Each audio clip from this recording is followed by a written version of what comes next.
Have you ever wondered who buys annual travel insurance?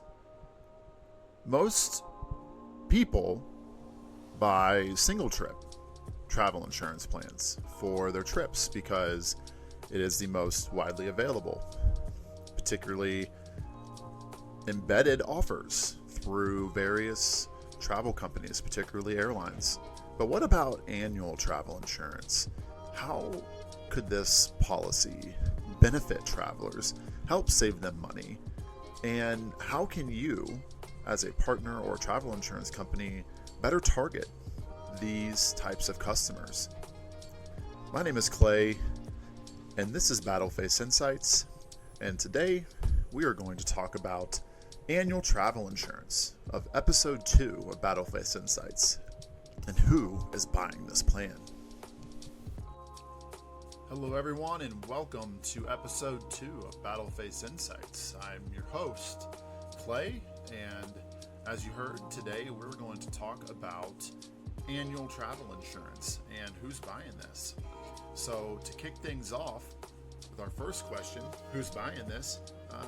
Our data suggests that it is older consumers, and what I mean by older is that 61% of insureds buying annual travel insurance this year are over the age of 56.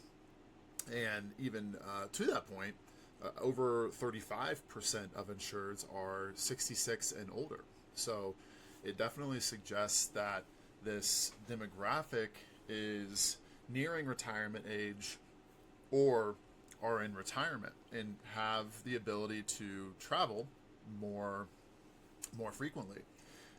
The other thing that we've also been seeing is that when people are buying an annual travel insurance plan, they're buying it on an individual basis. So they're not necessarily buying it for them and their spouse or significant others or children or traveling companion. They're essentially buying one policy, individual policy for themselves. So what we're seeing is that 57% of insureds are the primary insured without any other people on the policy.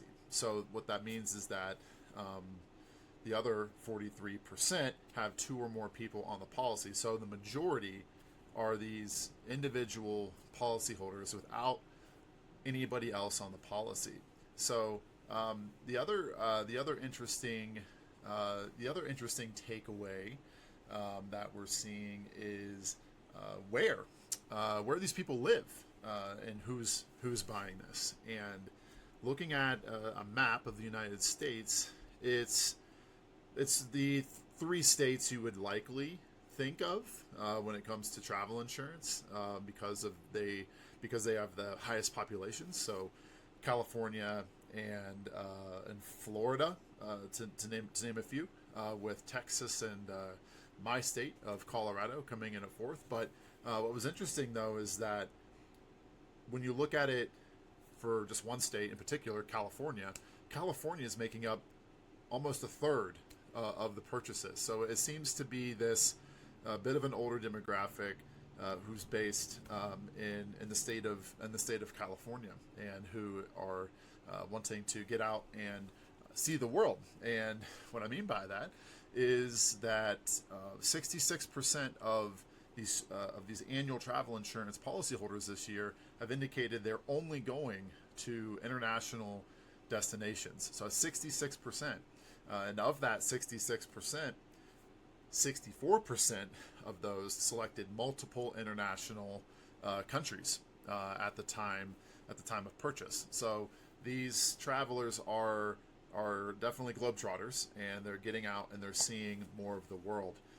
When it comes to domestic, only 9% of policyholders indicated that they're traveling to domestic only locations for their policy. So the summary here is who's buying this?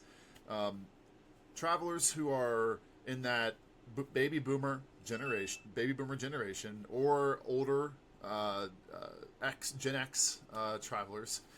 My assumption is that just based off this age demographic is that they're near retirement or in retirement, or newly empty nesters potentially, or if they don't have kids, they just have more disposable income as they're later on in their careers or ending their careers, and they're taking frequent trips over the course of a year, because they do have this affinity for the international travel based on what we're seeing. And the other thing is that again, a third of the policies are being purchased from the state of California, where the annual household income is just higher in California, as we've seen with various data and statistics. And not necessarily the notion of solo travelers, but individual policyholders. So they buy the policy for themselves, majority, without other people on the policy. So those are the big takeaways, and that is who we're seeing buy annual travel insurance. So as you're thinking through this for next steps, you could either decide that you want to sell annual travel insurance, and we'd be happy to talk to you, or if you currently sell annual travel insurance, think about this from a demographic perspective and how you could potentially target this audience with a unique kind of message, because we can see that these are international travelers and they're older in age, and there's a lot of different types of messaging that we could take, or you could take, to target them. So that has been Battleface Insights, episode 2 on annual travel insurance. Who's buying this? I'm your host, Clay, and we will see you again next time. Thank you. This has been episode 2 of Battleface Insights, annual travel insurance. Who's buying this? To subscribe to our podcast, go to our Battleface YouTube channel and look up Battleface Insights. To learn more about our Partner Insights page on our website, go to battleface.com/partner insights to learn more. We'll see you again next time on episode 3 of Battleface Insights.